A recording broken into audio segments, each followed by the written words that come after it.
अहिले चाहिँ कोरियामा नयाँ वर्ष लाग्यो नि त अनि के भन्छ कोरियनहरूको चाहिँ यो नयाँ वर्ष अरे सनलाल अनि सनलालको आजबाट चाहिँ हाम्रो कम्पनी चाहिँ बिदा भएको छ अनि हामीलाई चाहिँ कोरियन सबले सबै कामदारहरूलाई बोनस सँगसँगै यो गिफ्ट पनि दिनुभएको छ अनि म चाहिँ रुम आएर के दिनुभएको रहेछ गिफ्ट भनेर खोल्नलाई कति धेरै हतार भइरहेको थियो अनि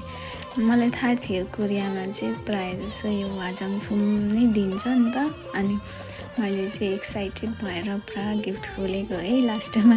गिफ्ट हेरेको फेरि पनि वाजाङफुम नै रहेछ अनि खानेकुरा रहेछ त्यो माछाको के हो त्यो परिकार रहेछ अनि बोनस चाहिँ मैले खोलिनँ के कति छ भनेर जति भए पनि होइन अनि